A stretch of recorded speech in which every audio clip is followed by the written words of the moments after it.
Yeah, we're recording. Hi. Hi. So did everybody get all that so far? If you are joining us off of episode 31, be prepared. Episode 32 is just as fast. Yes. Wow. Yeah, you sit with somebody with a genius level IQ, you got to keep up. Yeah. Absolutely. Yeah, there was many times when I was her mind just moves at 1,000,000 miles a minute. I mean, there was one point in the conversation where I just put my hand up wanting to say something. She acknowledged me and then just went right past me. Yeah, I can see that you have something you want to say. I got something more important. Okay. Truly, it was amazing to sit there and just let her talk. Yeah. I believe this half of the conversation, we kind of ramp up the speed of our speech. We ramp up the thought a little bit on our side, and we start getting into the lanes of traffic with her a little bit more. Yeah, just to keep up. I mean, really, that's what it was like. It was like merging into high speed traffic.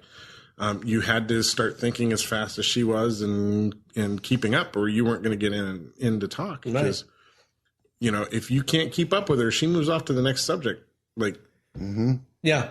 Almost instantaneously. Yeah, if you have a thought that you wanted to add to what she's saying, if there's not a lull in what she's saying, you kind of got to just jump right in there. You got to jump right in, or talk over the top of her. I was completely fascinated the whole time. I don't know if I talked that much in the conversation. I talked a bit, but I was just completely enthralled in everything. That's only the second time you've ever talked on one of the intellectual podcasts. Yeah. So, you know, now I've got you on two intros. Yeah. Brian's coming up in the next. Yeah, I'm going to be doing my own interview coming up in a week from tomorrow. Who is it you're talking to? Nobody big, you know, just Henry Jackman, the composer. Just Henry Jackman. No, I'm completely honored and thrilled that I'll be interviewing Henry Jackman, the composer for Captain America: Winter Soldier. Wow. He also composed Wreck-It Ralph, Captain Phillips. He's done some amazing work. That's some big chops there. Yeah. Interned and was basically a protege of Hans Zimmer. Really shabby. Yeah. I did a little research, and Carla and Brian are going up for a preview screening. Yeah, we're doing get to go to a preview of Winter Soldier, Captain America. Interview Henry Jackman. Hopefully, I can actually sit down for a whole podcast and actually just talk to him. I mean, he just sounds completely. Are you going to be at the screening itself and seeing the film, or are you just going to be at the red carpet? I believe I'm at the screen. I can believe I get to see it. Wow. Yeah, so it's a media screening, I'm pretty sure. Wow, good. So good on you, man. I've been going completely fanboy since I found out. Which means we get to put you on the Sci-Fi Sunday podcast for a Captain America review. Yes. Yeah. Yes. Maybe we'll videotape that one. Yeah, maybe I'll have a GoPro in your jacket. Hey, no, none of that. Stupid. No. Don't do that. No. But no, I'm completely. They can yank those passes. You know? I'm completely excited to be interviewing Henry.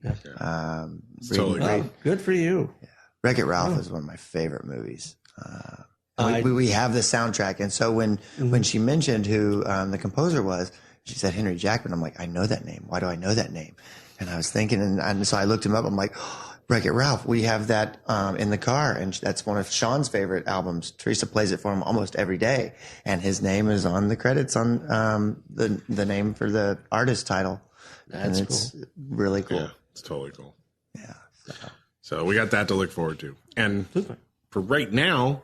You've got part 2 with Cynthia Kirchner. Oh, well, this is where we do the aliens talk. This is where we get into warp speed in conversation. And we do talk a lot more of the craft in this. Yes, how immensely creative she is. How driven she wants to do is. It all. She wants to produce and write and direct. And I have no doubt in my mind that I think she can do all of it. To do that. Yeah. So, you know, crank up your brains a little bit, get the motors running. If you're not there yet, go grab yourself a Red Bull, for crying out loud. And sit down, hold on tight. Hold on tight. Here she comes, the incredibly intelligent, completely beautiful, and amazing person to boot. Mm-hmm. Cynthia Kirchner. Kirchner. Deep, too. Yeah. Cynthia Kirchner here on the 32nd episode of the Intellectual Podcast.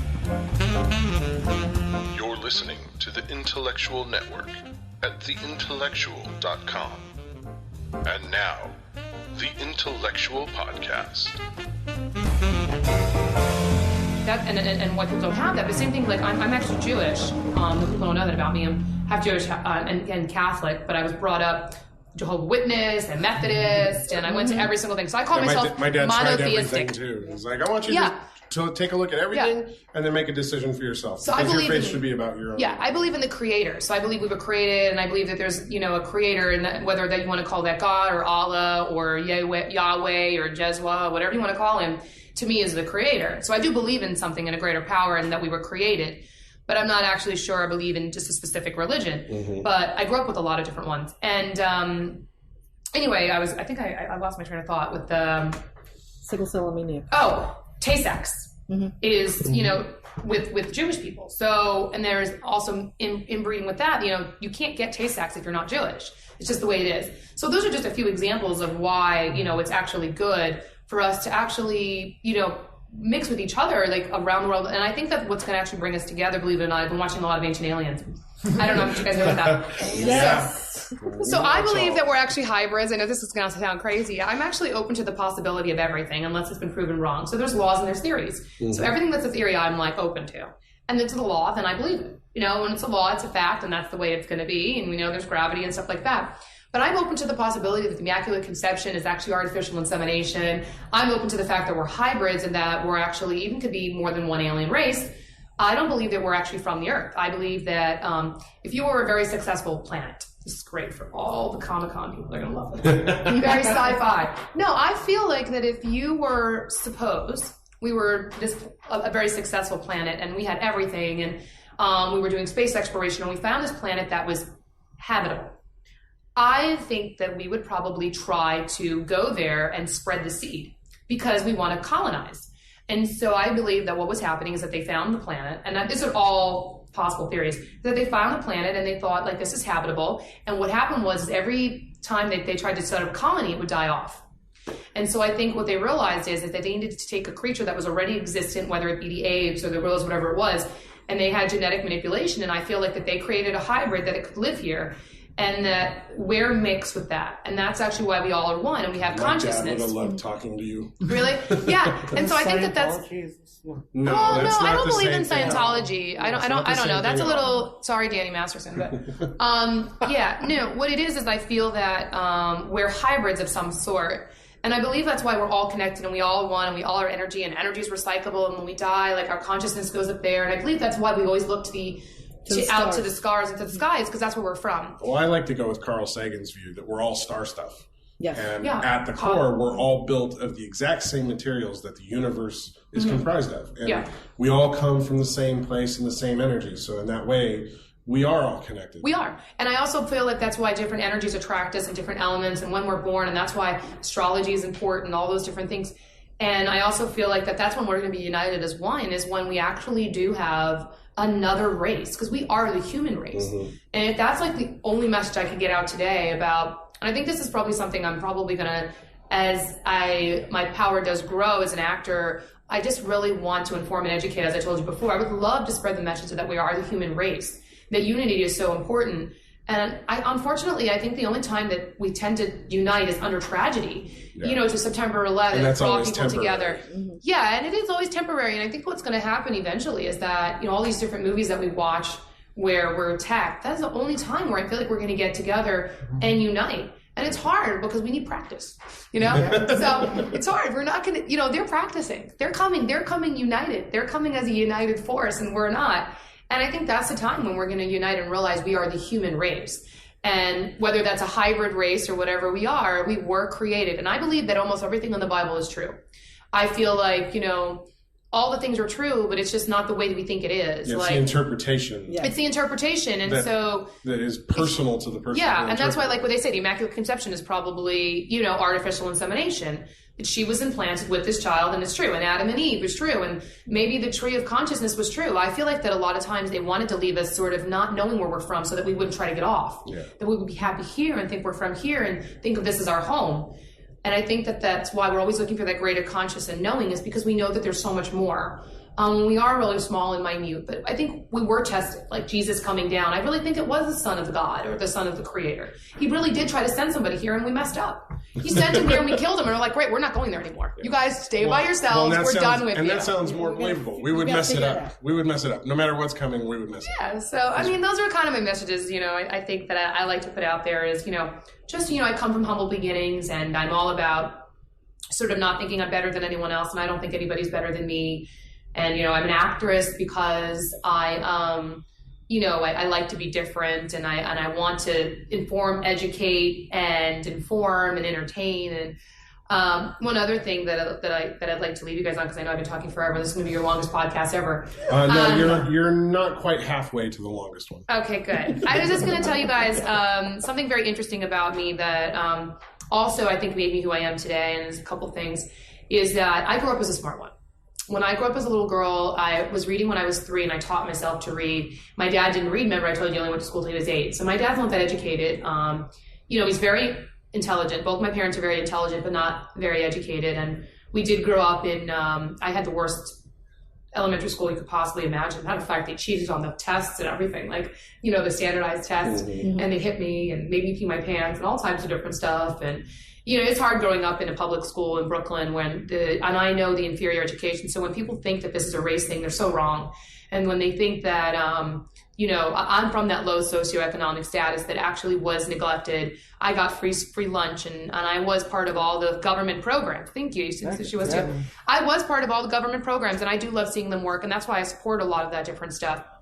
But what I wanted to say is, as I grew up, my sister told me how ugly I was. And the kids at school called me lice and beans because I got lice once, which I, by the way, didn't bring there. Someone gave it to me. And I'm going to say that out just for the record. I did not give that to anyone. Our house was very clean. We may have been poor, but our house was immaculate. My dad was like OCD completely. But I grew up, sort of being told how I was too thin. And then my sister told me I was fat, and I wasn't fat. And, it was just like I grew up thinking I had big ears and a big nose and, that I was flat-chested, and actually I had big boobs. But I was told so many different things about myself, but I believed every single one of them. When I was 12 years old, this is what changed my life. And probably the reason I'm here with you guys today is my dad moved us to Pennsylvania, to Hazleton. So if you do any research on me, everybody says my hometown is Hazleton, Pennsylvania. I'm a Brooklyn girl, but I do think of Hazleton as my hometown as well. And I get a lot of my support not from Brooklyn, but from Pennsylvanians and Hazletonians, as we call them. And Hazleton, Pennsylvania is Wilkes-Barre, Scranton, Allentown. Scranton is where the office is supposedly takes place. I think the most famous person we have there is Bethany Frankel. She comes from like Scranton or Wilkes-Barre or something, and people love her. And everyone says, "Oh, that's where Bethany Frankel's from." I'm like, "Yeah, great." I love Bethany. Actually, I like Bethany. Tina Fey is from that area. Oh, is she really? Yeah. Yeah, and so when I moved there, the first day of school, everyone thought I was the prettiest girl in school. So I was convinced for the next 4 years of high school, everyone thought I was really beautiful and a goddess, and everyone just thought I was amazing. I thought I was only pretty in Pennsylvania. Then, when I went to college, I was quite young. I went to college early, and I used to wear a lot of makeup at one point. What I wanted to say is growing up, learning to read at 3, my father used to think I was a circus animal, and he would take me around and show everybody that I could read, and I was always the smart one and the independent one, which also made me a hard worker because everybody gave my sister the attention, and my sister was the pretty one. Yeah. And still to this day, she bats her eyelashes and gets whatever she wants, and she thinks her beauty is her greatest asset. Sounds like Laura. And I think my greatest asset is my brain. And I know that I'm beautiful and that attracts people, but I always grew up not knowing that I was beautiful. And so when I was about 18, I always thought that my beauty was because I wore a lot of makeup. Then when I moved here to California, people called me words like stunning. And I was just like, what is wrong with everybody? And I just thought like everyone just saw the makeup. And when I became a model and seeing my pictures and really starting to see how people talked about me, and they said, oh, your waist is like this and your nose is actually small. I never knew I had a small nose. I thought I had a big nose and big ears because of my sister.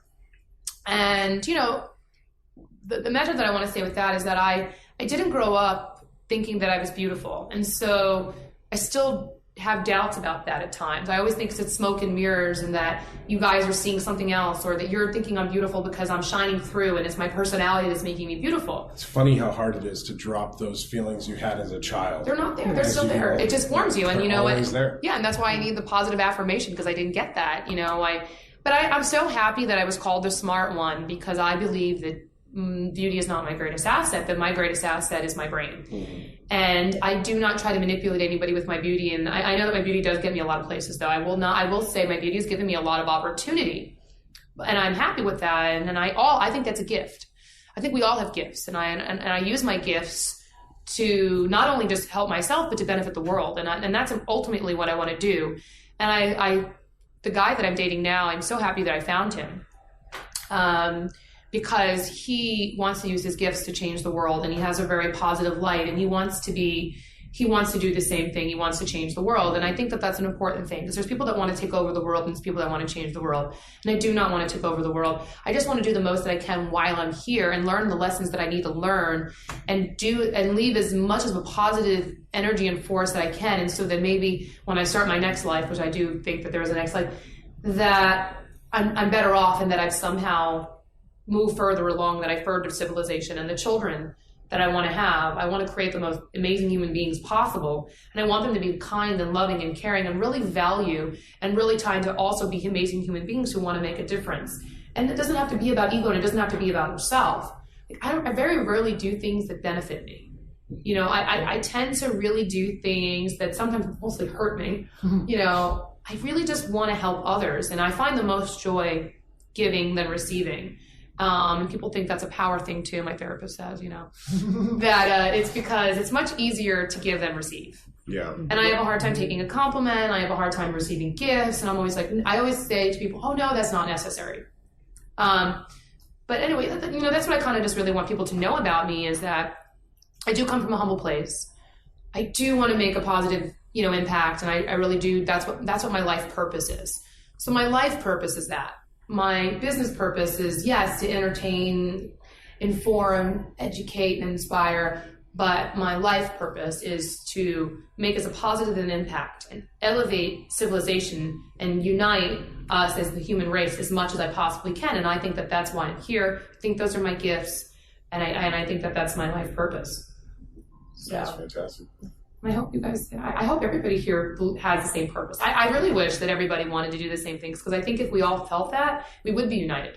Mm-hmm. Do you find it hard, actually, you know, being in Hollywood and having that bright outlook, getting other people on board? Well, it's very cynical out here. I think no one believes it. Everyone thinks it's a Miss America speech, and it's not. Yeah. You sound very LA. Very LA. That's what the guy said. That's what the guy said. He sounded very LA. You know, and getting back to him, I never finished that story. What I said to him is, you know, I'm authentic, and I really mean what I say. And I said, you know what? If I was LA, I never would have said anything to him, because in LA, and you know what? I love LA, and I love Los Angeles, and I love being here. But what I will say is that a lot of times nobody wants to tell you the truth. Mm-hmm. And they just say, oh, that's great and that's amazing. Mm-hmm. They're not really telling you, like, yeah, I don't think that's going to work for you. In New York, people will be like, yeah, I don't get it. Nah, I don't think that's going to work. Nah, that's not going to happen. And I think that if he had really asked me a question, I would not have answered him the way that I would have answered him if I was from Los Angeles. I wouldn't have spent that much time on him. And I probably, because he was, you know, what everyone would say in Hollywood, he wasn't in the business. Right. He was just a civilian, as Paris Hilton would say. I didn't have any reason or any need for this person in my life. There was nothing he wasn't telling me anything, so he wasn't giving me any knowledge. There was nothing he could do to further my career. I genuinely was just answering his question because he asked me. And that's the kind of person I am. Ask me. Just ask me. And I give, I really do. And so I told him this whole story, and I was just like, you're LA. I'm not. Because you're looking at me and you're seeing blonde hair, tan skin, because I was tan that day, my spray tan, bright colors, and you're thinking I'm LA. When really, I'm as real and as Brooklyn as they get, because that is where I'm from. That is who I am. I don't have to prove it in any way, because believe me, people have seen my Brooklyn side. It does come out, and that is who I am. I don't have to prove that to anyone. I've got nothing to prove to you or anyone else, because a lot of people that are trying to be something they're not, they have to prove. Right. I don't, because I'm not trying to be something I'm not. You know, I do that when I'm acting. I am someone that I'm not when I'm acting, but it does have pieces of me. Well, look at the Hollywood look. You know, we were talking about that Hollywood look, plastic and fake, and everybody is struggling so hard here to convince people that they're something they're not. Yeah. all the time. And the real artists are trying to be something that they're not when they're creating. We're craft. That's the craft. That is why. But that's where you should be doing it, not every day. Like Meryl Streep and Kate Blanchett and Julia Roberts and all these amazing actresses. I don't go enough into actors. Believe me, I have tons of favorite actors too. I love Matthew McConaughey this year, which I actually did my first movie with him. You know what? He was always capable of it. Mm-hmm. He just didn't have the right opportunities, and he was settling for the easy. Yeah. He was settling for what his agents were throwing at him, and I think he finally put his foot down and said, "You know what? No." Well, his career got to the point where he can say, "Okay, this is what I want to do." Great for him. And I think his wife supported him through that too. And I'm very good friends with Camila. I mean, I haven't seen her in a couple of years now, but we modeled together. We started our first music video together with Enrique Iglesias. "Don't Turn Out the Lights." And I met Camila there like 10 years ago, and we became very good friends. And I think she's a big part. Brazilian women are amazing, extremely passionate and jealous, but also the most loving women you can find, and they're dedicated to their men. They're very loyal. And and they drive their men a lot, in my experience. I think she really drove him, and I think she really supported him. And she's an amazing woman, and you saw it at the Oscars. She looked beautiful. She looked understated.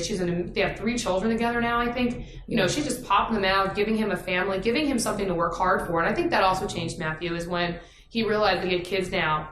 I think that it changed him, man. I think that changes him, man. He's like, I'm just surprised I got some daughters. Brian has changed every single day since he became a father. What were you going to say? The minute he had Levi, you can actually look at him and she go... knows the names of the kids. I don't even know. She's dedicated. She's like that. Yeah. I'm not always. You can look at him, though, and say, oh, my God, he just the way he carried himself. Mm-hmm. It was very different. Very different, right? Yeah, and I think that's great. And I think every man, around that age or something, because I mean... For a moment, I didn't take Matthew seriously because he was running around with his shirt off on the beach. And I'm like, oh, my God, stop. Yeah. But I think he was crying out. I think that was his time right before he had the baby, right when he started dating Camila, where he was kind of going a little crazy. But I also think, dating a Brazilian woman, maybe he was being free-spirited.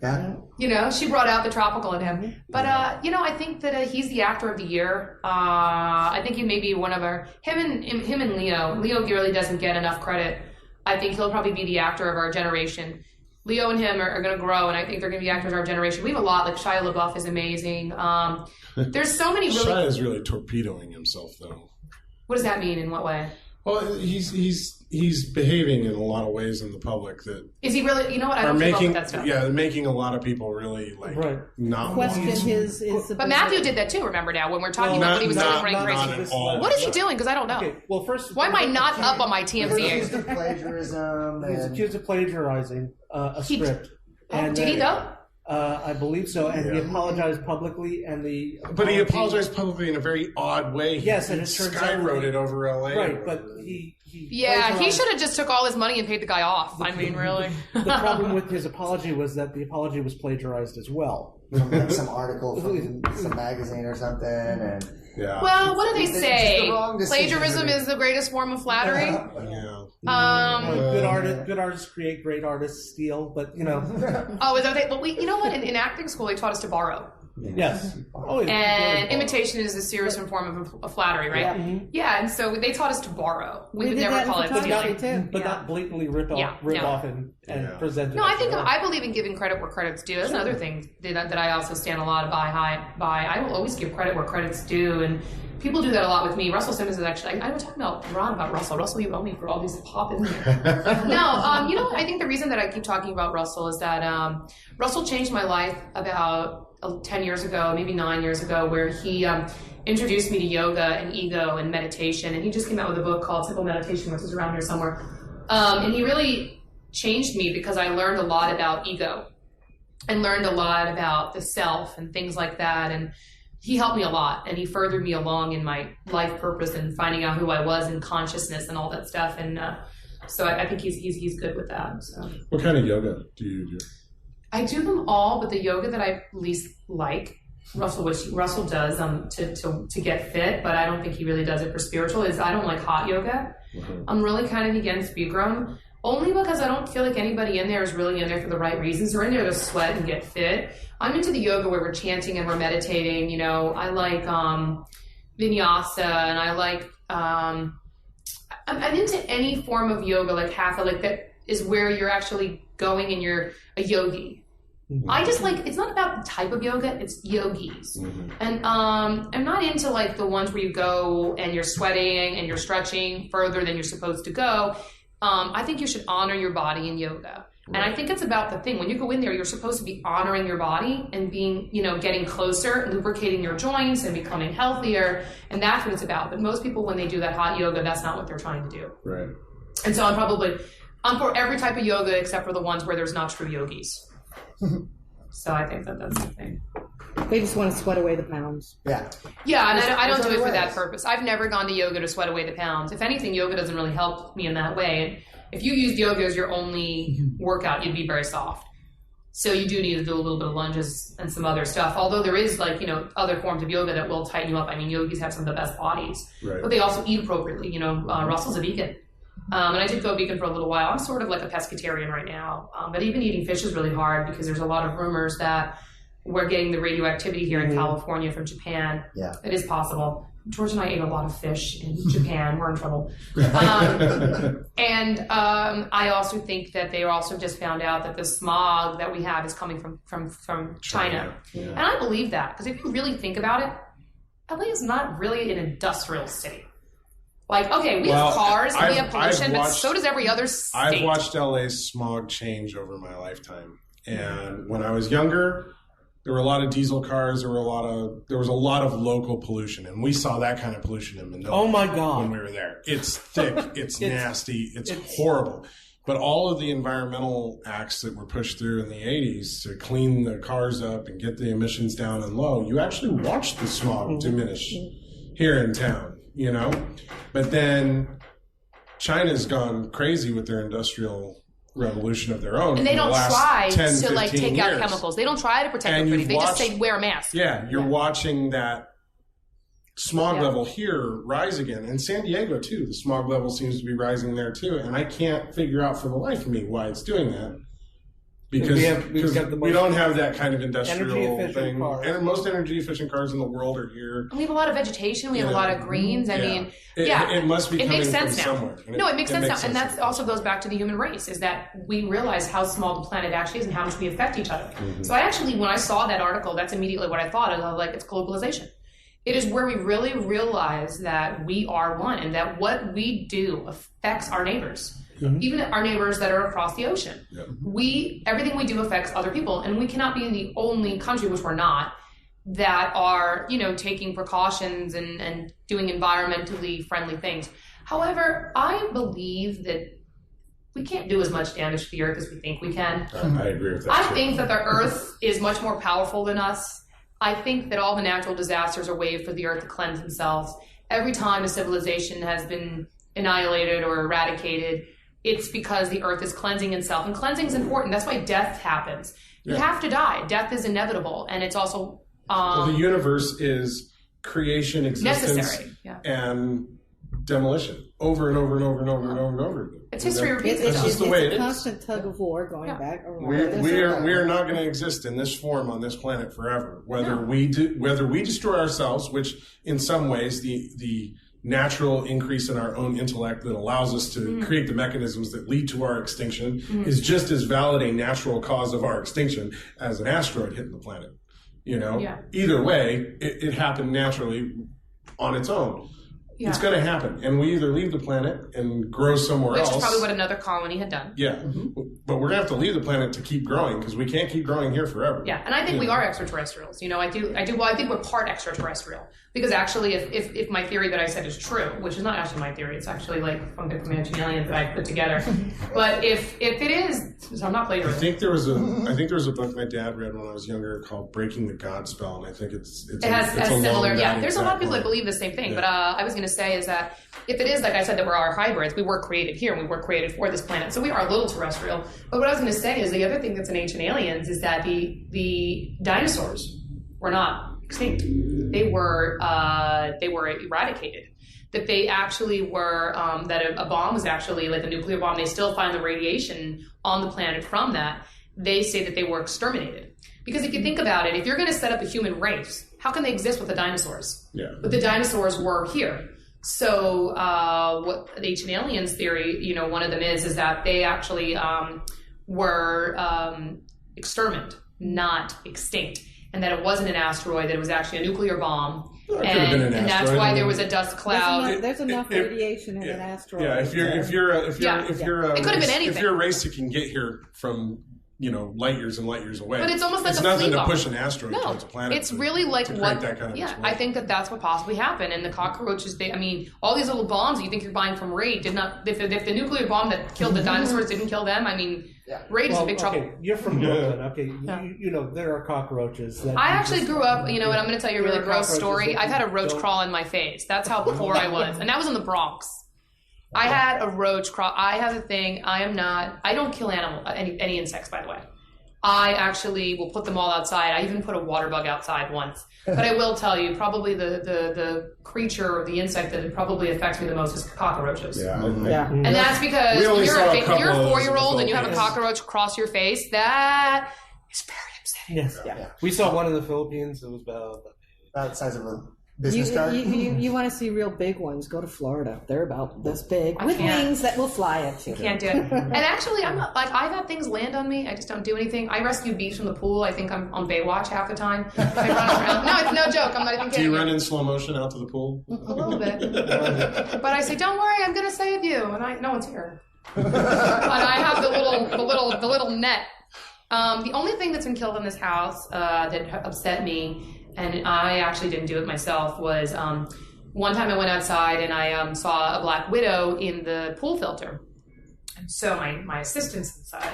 She's like looking at me and she's like trying to figure out what I'm doing, because I'm just sitting there and I'm staring at it and I'm Googling, do you kill a black widow? Yes. Like, what do you do? And so I'm there Googling it and she's like, what's the problem? I'm like, well, I'm trying to figure out if I should kill this black widow. She goes, well, where is it? And I go right there, and she just went and walks back in the house and steps on it. And I'm like, okay. But then I read it's like kill or be killed, and you have to kill it. So we've killed 2 black widows. No, actually only one. The other one we released to the neighbor's property, which I did not do. George did that. I said he should probably be exterminated because of the thing with the kill or be killed thing.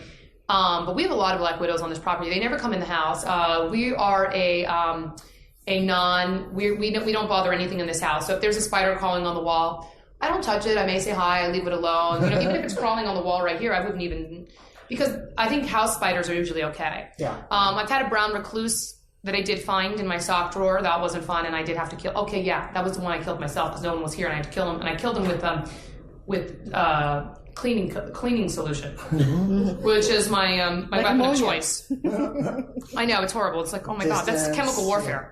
Yeah. So I guess I am guilty of chemical warfare. Yeah, it was like chemical warfare. Normally I would use like a can of Aquanet and a lighter. Yeah. And I probably would use hairspray too. Yeah. But the one out there, Mercedes did kill him, and I was upset about it because I didn't know what to do, but I heard that you do have to kill them, and we do have many, so they're obviously not extinct, and I didn't even know that I had eggs. They're not. You don't mess with black widows, and you don't mess with brown recluses. Yeah, the brown recluse was in my sock drawer. Yeah. Well, I those pulled are the them out. ones that tend to want to come in your house, and I don't get it. The brown recluse come in your house. The black widows don't. Yeah. We do have a lot of black widows around the property. The black widows do like to be like underneath chairs outside. So. It's amazing that they even find those areas. It's like they're so little. Like, how do they see? That amazes me. And you don't see them until eyes. you go, well, I got to dust it. Oh, crap, there's a black widow. But how do they find their way? Like the world is so big to them, yet they make it. It's called no fear. They have no fear. They don't care that you're bigger than them. They should use them for Nike. Isn't that like the Nike slogan, no fear? No, no fear is no fear. Yeah, no fear. That's the brand name. No fear. Yeah, there's a brand name. There is no fear. But what did Nike do? Just do it. They weren't affiliated with the no fear? No. They don't have similar symbols? No, they bought Quicksilver and they bought Converse and Hurley. I think that no fear was just a big deal with athletes, and I think that they would wear it while they were wearing Nikes, and I think that there may have been cross branding. I think no fear was the same. Because this is when I was a kid. Yeah, they are. I'm going back to like when I was a kid, and so I didn't understand advertising at the time. Nike might have had a T-shirt. I think they may have done some cross branding before no fear came around. Because I usually don't make stuff up. Like if I remember something for some reason, I saw it. Well, So I don't want to ever argue with you because you're more intelligent than I am. So. Oh no! No, but there is no. I do. I usually say I'm if so I remember intimidated something. to go talk to if I say something, if I think something, I could be mistaken, but usually I'm not making it up. If I actually recall something, I saw it somehow, some way, and somehow it crossed my desk being my brain. Somehow it crossed. Well, maybe somebody was wearing a No Fear shirt and Nike shoes. That's what I'm saying. It's just all comp. No, because right now I'm picturing the No Fear, and I'm seeing, but now I'm also seeing the Just Do It. I have a photographic memory, but it works differently than what most people think. I see pictures. So, sometimes I see pages or I see things. That's how I remember stuff. Yeah, and that's the problem I was actually telling you earlier, is that what's happening is that my brain, when you have an IQ like that, you become like a supercomputer. And you just have all this information, and so my hard drive is just getting more full, and I don't know what my size is. I don't know if I'm in tetrabytes. My dad. If I go higher than that. My dad started forgetting stuff after about 48, and he kept saying, "I'm like a computer, and my hard drive's full, and I'm just starting to lose shit so I can get new things in." Yeah, I don't lose it. That's the problem. Is I'm not losing it. That's my problem, because I'll quote. Or I'll remember actors or films or lines from movies that I had seen like 20 or 30 years ago, and then my brother looks at me and just takes a rolled up newspaper and whacks you're not supposed to know that. Oh, he thinks you're a dog. Okay. My dad had open Does he hit you on the nose or the head? Just anywhere. Okay. My dad had open heart surgery at 48, and he was on the heart-lung machine for about 8 hours while they did the surgery. He was talking? No, he was out. He had to have his mitral valve repaired, but after he came out of that, it was like he had one of the sharpest minds you've ever met. He was a nuclear engineer. He was a writer. My dad was a brilliant man. By the way, having a father as an engineer is one of the factors that makes anybody really, really uber successful and intelligent. Engineers, for some reason, have some kind of brains that just make their children and themselves like uber intelligent. They're like a jack of every single trade ever. Yeah, because they have the ability to understand the way the world works in such a manner. They almost can see. I don't have that skill the same way. It's not one of my things. It's like Tetris in the brain. Yeah, I love my dad. He was a problem solver. What they can do figure everything out. That's an engineer. But after that open heart surgery, something never quite got back right with his head. And they said it was a possibility because the heart-lung machine doesn't oxygenate the brain as well as the actual heart does. Plus, his mitral valve had been, it was like 99% failed at that point. I mean, it wasn't working. And it was that way probably for several months before he got in for the surgery. And so his mind just kind of got a little unraveled, and he wasn't able to hold information the way he had. I mean, he never carried a daytimer until after that. He used to be able to keep every single thing in his head. Yeah, I still have phone numbers. After that, he couldn't remember his phone number. He couldn't remember his schedule. He had to write everything down. Yeah, that happens. No, I'm actually I'll try to bring a little bit more light back to the situation. My boyfriend doesn't know my phone number. I'm so angry about this. I know his phone number. I know everyone's phone number. Yeah. Like, I dial stuff. Barely. Really? I still remember cell phone number. I still try to remember everybody's number. I also do credit cards. I do like a circus trick that I try to do at parties where I memorize their cell phone number. I mean their credit card number, and I'll even do like the 4-digit code and the expiration date and stuff You're like a that. Dangerous woman. Yeah, no, it's true, and that's what I would do. I would do like this little thing that would really impress everybody, and I would do it in 60 seconds. We can't let other governments figure out what kind of tool you can be. Yeah. So yes, actually, where I'm leaving you guys to go tonight is Soho House to discuss that movie with Bill Block. So we'll see how that goes. I've got one of the things I was trying to say is I was just writing down some notes as an idea for a film. Oh, cool. This may sound a little familiar to you. A genius supermodel not wanting to hit the social scene and how it affects her career thinks that it's always superficial and always thought that she was an ugly duckling. What do you think of something like that? As far as it's so funny that you guys say that. Is that the thing is like I've actually read for a lot of scripts that are like that, but like I said, I'm really terrible at playing myself. So I actually just play your sister. No, I actually just read for a role this week that I would love to get, and I'm not sure it's going to work out because I heard they're actually going ethnic. No joke. This is not a game. This is not tying in with my theme. It's for Dangerous Liaisons. It's an untitled project, so I'm going to probably get in trouble. It's a big director. It's an untitled Richard Lang. I can't say his last name. Langrenesse?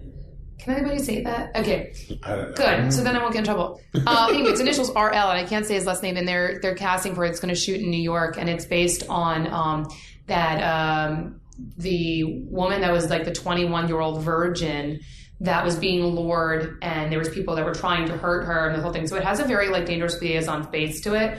But the thing is that they actually have changed the script to make her a Harvard graduate. So she's a supermodel who's a Harvard graduate.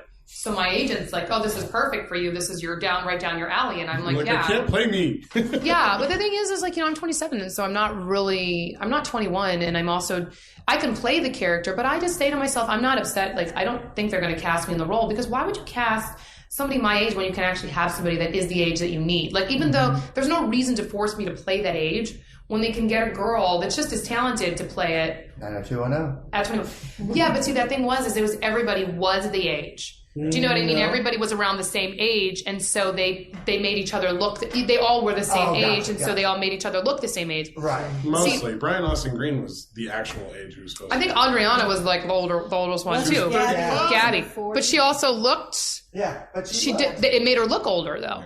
Also, but I think what also happens is with casting, like the age thing, is like I also have a hard time being casted because for my age bracket, like the age group that I play, it's really hard to place me like the 18. Like they'll usually try to cast me like, I think they go 18 to 35.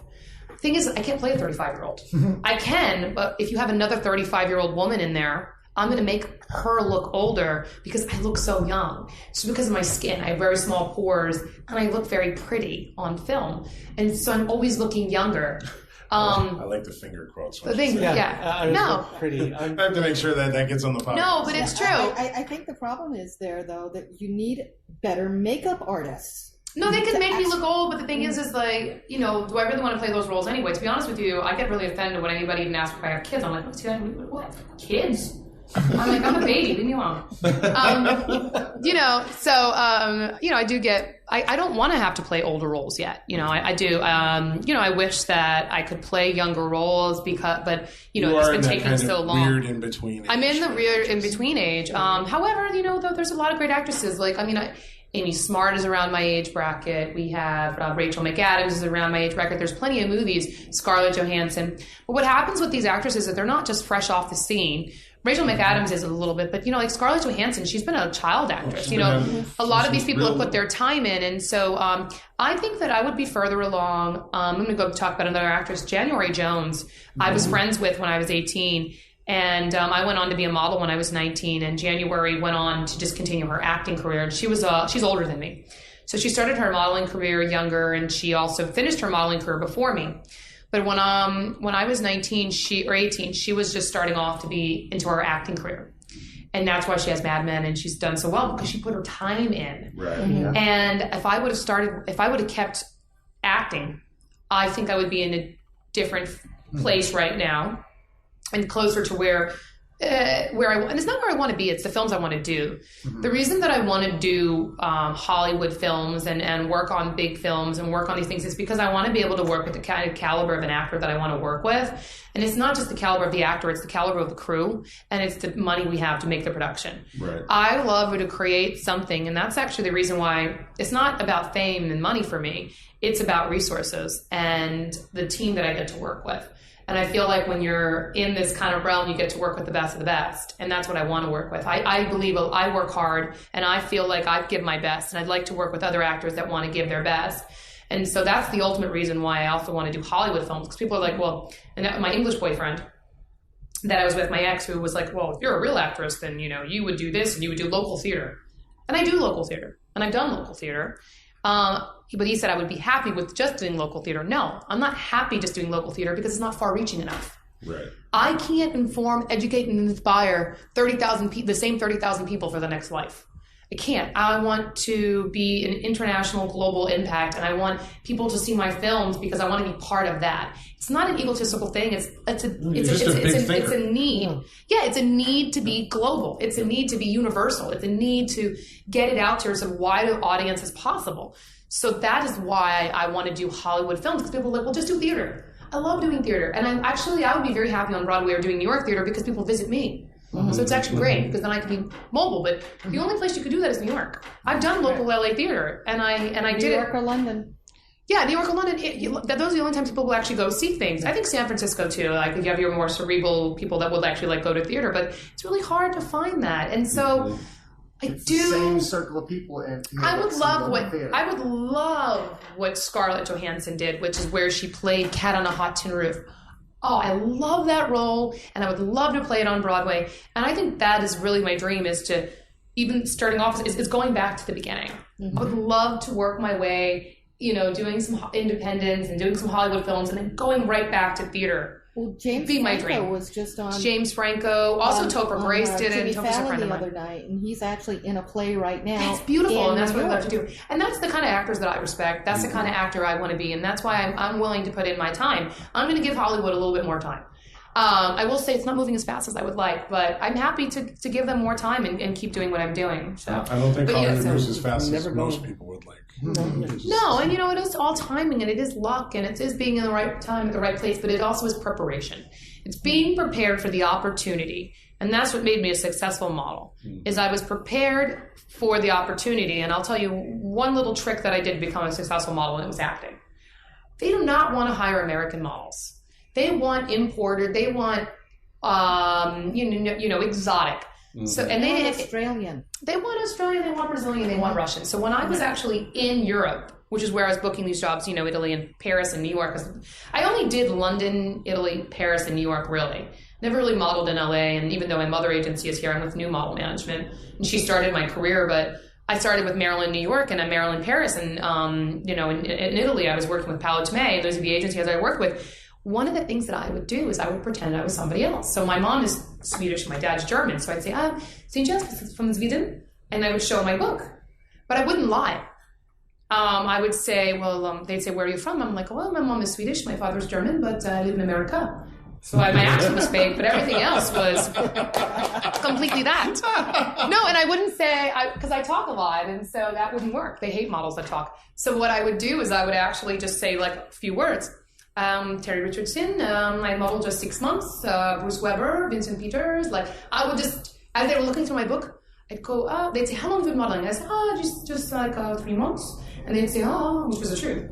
And then they'd say, where are you from? I say, well, I live in America now. I live in America, but my mother is Swedish, my father is German. And then I would say, as they were going through the pictures, I'd say, yes, I'm Terry Richardson. They'd say, nice picture. I'd say, yes, I'm Terry Richardson. Because I knew that it was a big name, but I was doing it so nonchalantly, yes, I have no idea who that person is. It's just he told me his name. I forget. And that's how I sold myself, because I'm a saleswoman, and that's where it goes back to being. I tell all my friends about going into job interviews and stuff. It's a sales job. Just play a role. Being just a go model. in there. Don't worry about being you. Play the role. That you're a person going in for an interview, and you've got a story to tell, and that's all there is. So every single model that you find is an incredible actress. Look at all the roles they play as a model. They have a different look every time. They need to embody a story. Now, they don't do that so much with modeling. Now it's about money and it's about internet, and that's why I don't want to model in that realm anymore, where I don't want to do catalogs, because it is web, and it is can we sell as many clothes as possible? Can we do Amazon? Can we do internet? And you have to do you just pose, that's it, next outfit. They do 87 outfits. I used to do 13 outfits, and we cared about each shot. And each shot was unique. And I even go all the way back to taking Polaroids with regular film, and we have to replicate this pose, and we were creating art, and we would go away for 2 weeks and do 2 stories with the whole team. With digital, you turn around and shoot 500 images. And then they're just next, move on. I told my agency, I'm not a 9 to 5, because then they do these thing now where they book models from 9 to 5, and you do as many outfits as you can fit in. I'm sorry, I'm capitalist. I'm sorry, I need incentive. I need to know how many shots I'm doing, and I will work as fast. If you tell me I have to be here till 5 o'clock no matter how many shots I do, what is my incentive? And why do I ever want to work for you again? Because I can go work it anywhere else. Yeah. And most of the times, actually, one of those clients are probably paying you the least. The people that pay you the most value your time the most. When I'm doing Pantene Pro V, I have a stand-in. I have a masseuse. I have I have all these different things that they're actually treating me as nice as possible. And Cynthia, your neck hurt? We have to, because I have to swing my hair back and forth. It's the people that are paying me the most that actually respect me the most and actually care the most and actually make me work the least, actually. And it's the people that pay the least. They actually value what you bring what I do and why that's why they book me. And they also plan out everything. So they do. There's storyboards. And when I started modeling, there were storyboards. There was a story. Every day when I came in, I was acting, and that's when I enjoyed it. And when I started to really fall out of love, I wouldn't say I'm completely out of love with modeling right now, but I don't find it the way that I used to find it. Nobody cares about the arts and the posing anymore. And, Kate Moss still does it and stuff like that. They get to do art because they're at a level where they are icons.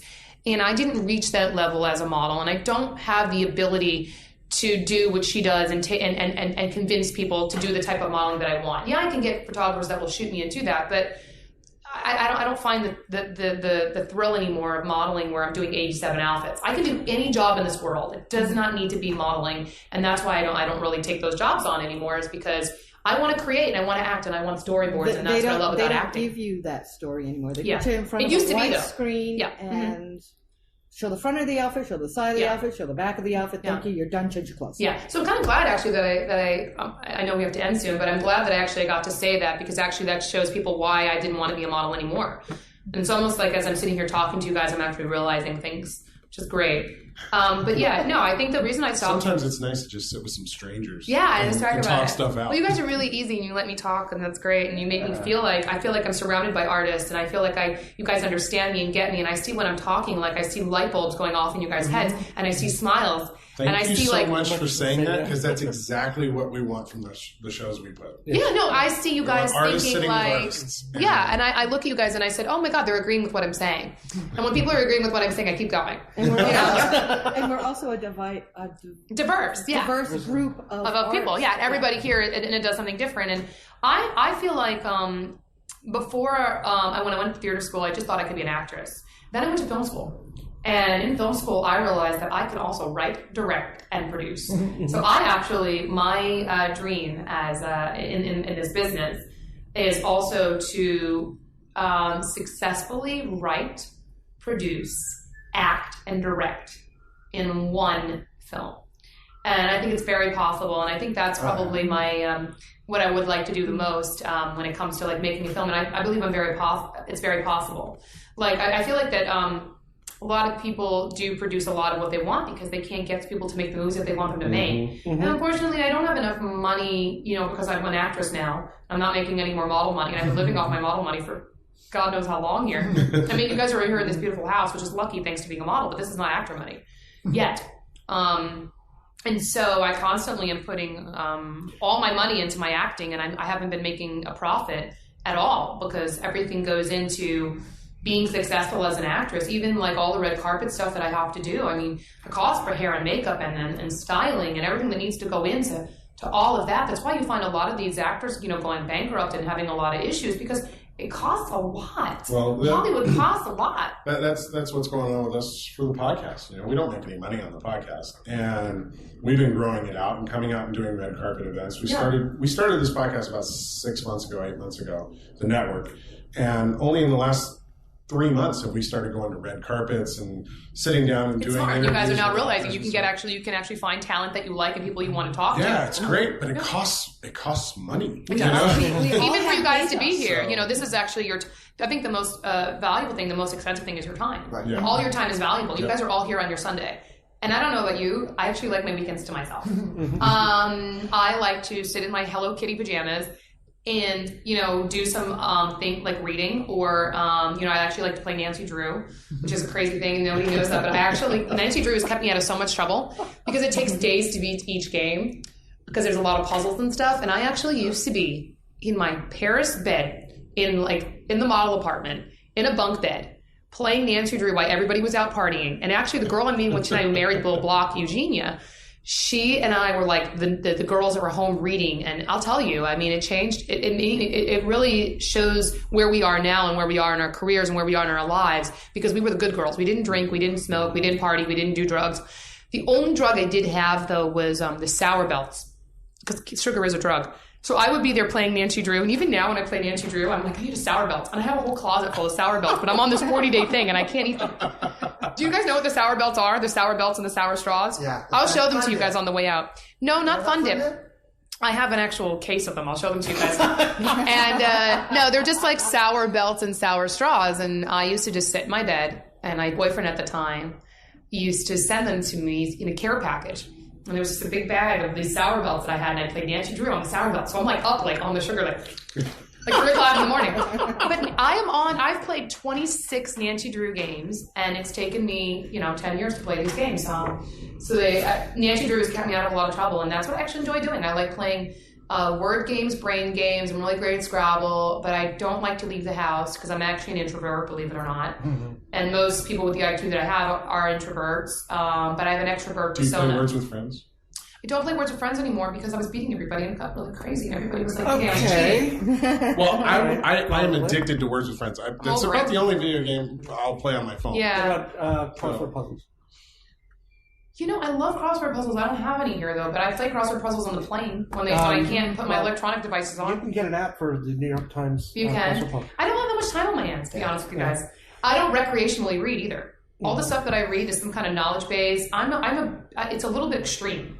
I don't do anything for recreation a lot of times. The only other thing I do for recreation is probably the Nancy Drew, but that's not even recreation because that's actually just building my brain power. Right. I'm obsessed with brain power. I'm obsessed with advancing myself in knowledge, and that's actually what's hurting me a little bit because it's overwhelming that my mind won't shut off. So the only thing I actually do is watch mindless entertainment, which is reality TV.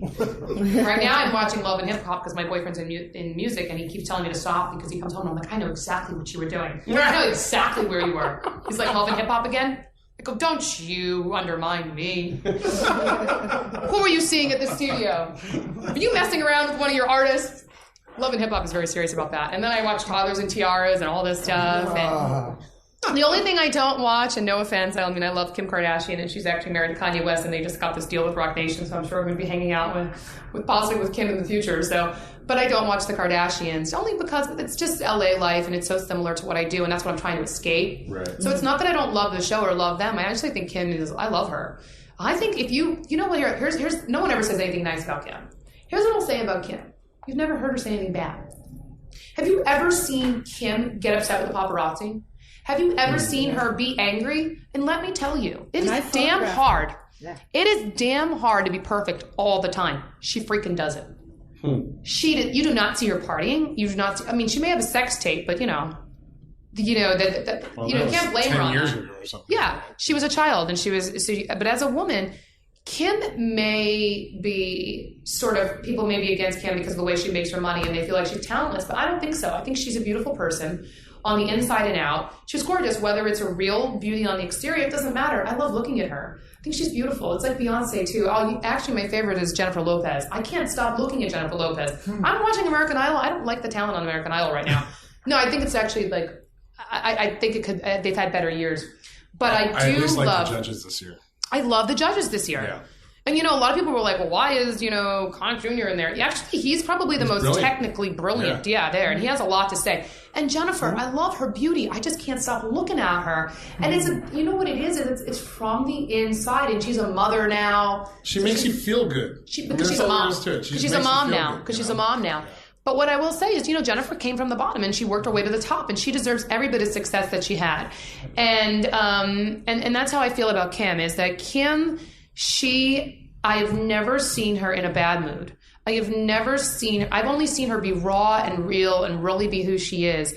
And I think that nobody ever gives her credit for that. You've never seen her be mean to anyone. Yeah. You've never seen her drunk or crazy. No, and I actually appreciate that because that's a hard thing to do. I'm not capable of it.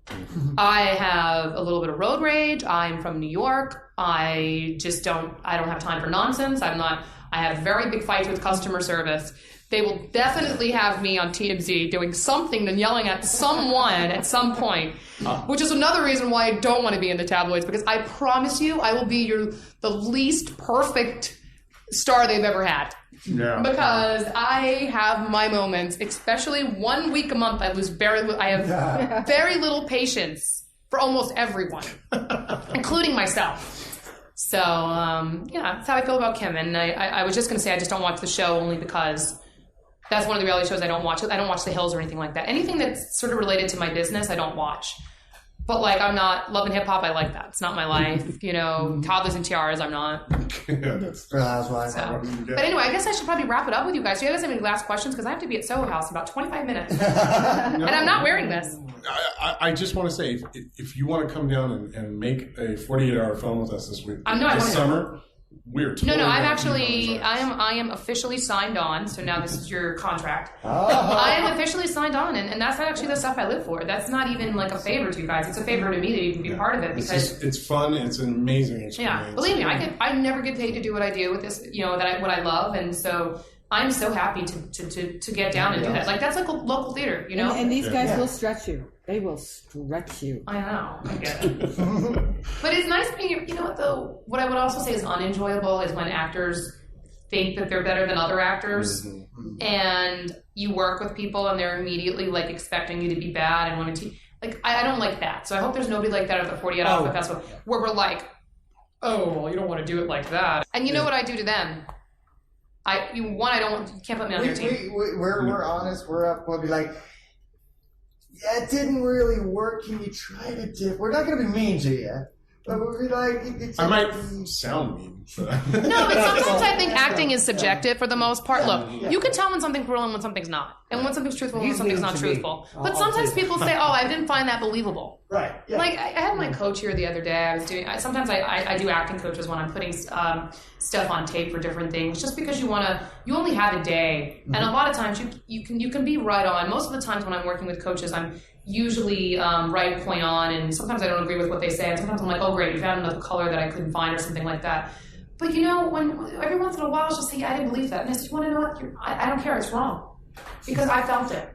I was really thinking about you. I was really feeling, I felt it. So sometimes people criticize people's acting. Oh, that movie was terrible. It's not the acting sometimes. It's the directing, the camera, the writing. It's not their fault. There's so many factors involved. So I actually get really upset when people say that was a terrible movie or that was this. A lot of people put their freaking time and work into that movie. So I actually cannot be critical of a lot of movies. I'll just say, of movies that I didn't really enjoy this part. And they're the ones who are sitting there going, well, how come I can never get a movie made? Yeah. I will never say a movie's bad. And that's why when you guys see me, when your reactions are like, oh, well, that was too cool. I'll always say like, oh, really? Did you feel that way? Because it's not because I'm trying to avoid the question. It's just that I'm more of, well, maybe I didn't really get that. Or what I'm trying to do is be very like balanced in the fact that I want to say the good and the bad. And I don't actually think anything is one thing. I think it could, it's always a mixture. Nothing's ever like black and white. I always feel like everything, and I live my life like that too. Like I call it a tapas lifestyle. A little bit of this and a little bit of that. I always think it's like, it can go either way, or it could be this. Like, nothing is like bad or good. Right. It's just like, it's subjective. Bad and good is so subjective, so I can't say those kind of things. But that's why with acting, I don't like when people say, oh, that was bad acting. How do you know? Unless it's truthful. I get like when someone's faking it. You can see it sometimes, but I don't like when I'm with actors that try to do that. I don't like when some actors dip into just a bag of tricks that they have all the time. Right. And it becomes the same. But if they're good tricks, you can't hate them. Well, yeah, I can't hate them. A lot of the greatest actors, they call it a toolbox. But I can wish that they stretch actors' toolbox. Beyond, like Tom Cruise is Tom Cruise in every movie he does these days. Nicolas Cage. Yeah. I had a conversation with Nicolas Cage at Rose Bar in New York. Once upon a time, him and Jerry really stretched himself. Yeah. I was sitting there. It was the first night I had met Nicolas Cage, and I was in Jerry Bruckheimer out there with friend Maureen Williams. And we were sitting there, and I said to Nicholas, because I'm trying to really talk to him and get the actor's work and let him know I'm an actor and like try to connect with him and be on, And so I said, oh, do you do theater? And he goes, I'm a film actor. Just that strong. He's like, I'm a film actor. I'm like, oh. So yeah. What was that line in My Favorite Year? I'm not an actor, I'm a movie star. Right, that's right. Yeah, and I would say I'm an actor. Like I think I'm my best in theater, and that's why I'm transitioning now to film and TV. But I'll definitely say I'm probably my strongest at theater, just because I live off of, I like the audience and the energy. Mm-hmm. I'm very big in my personality, so it's easier. You have to bring it really a lot down for the camera. And in life, I make a lot of faces, which I'm sure if you were filming, you'd see. So I make a lot of faces that are not pretty. And so supposedly, like, can you just relax your forehead? Can you just relax this? Can you just relax? I'm like, this is my normal face. This is how I am. And it's hard to try to be like, feel it inside, but don't move my eyes, don't move my face. And that's really hard. And in theater, it's big, and you can do it. And keep it all this. Yeah, that's hard for me. So that's something that I'm working on. But that's why probably Hotbot was a little easier for me, because I was playing a robot. There you go. And I had to keep it serious. So anyway, well, thank you guys so much. I hope you guys got all your questions answered, because I sort of making your Sunday free for us. Oh, thank you. Thank you for being so. I mean, I can sit here and talk to you all. I think we can too, and that's why I'm like, oh my god, I have to be at Soho House in 30 minutes, and I'm not. We actually have people waiting for us for dinner. You guys do? Oh my gosh, I have to go too. I just wish that we could have gotten you to talk a little more. God. Believe me, everybody's like, That's something I'm good at. I think No, I'm good at. We'll keep in touch with you. Yeah. And, Yeah. Well, we're going to be doing the 40th. What month is it? Perfect. It's usually like a week or two before Comic-Con. Yeah. Okay, well, I would love to see you guys, and actually, I would like to join you guys at Comic-Con. It might be June this year. Well, we would love to join you at Comic-Con, but we couldn't get in. No, So sorry, we'll get it's sold tickets. out. I have to do a soccer tournament. What do you mean? You have to get free tickets or buy them? Buy them. Buy them. But You it's can't like- buy them? No. No, they're No, sold out. It's They're sold out. They sold Sold out yesterday. yesterday. You get- Oh, well, you know how you're going to, you have to go now, right? StubHub and Craigslist, because that's why the people that Well, bought the tickets are going to sell. I actually had tickets, and I could have actually purchased tickets again, but I had plans that weekend with the soccer tournament, so I couldn't. You should have just bought them and sold them. Well, I did. So I sold it to one of our co-hosts, her fiance. Oh, okay. Well, thank you guys so much for this, and I'll see you guys in July. I actually should be leaving now to go to Soho, but I'm not ready. We gotta Thank pack you up. so much. Thank you. Thank you. Thanks, guys. This episode of the Intellectual Podcast has been brought to you by Audible.com. Audible.com has over 100,000 titles for you to download and listen to on your iPad, iPhone, Android, or really any mobile MP3 device that you might have. So if you're into audiobooks and you are looking for the absolute best, show your support for the intellectual by signing up for an Audible trial at audibletrial.com/TIN. That's audibletrial.com/TIN. And show your support for the Intellectual Network by signing up for the free trial with audible.com.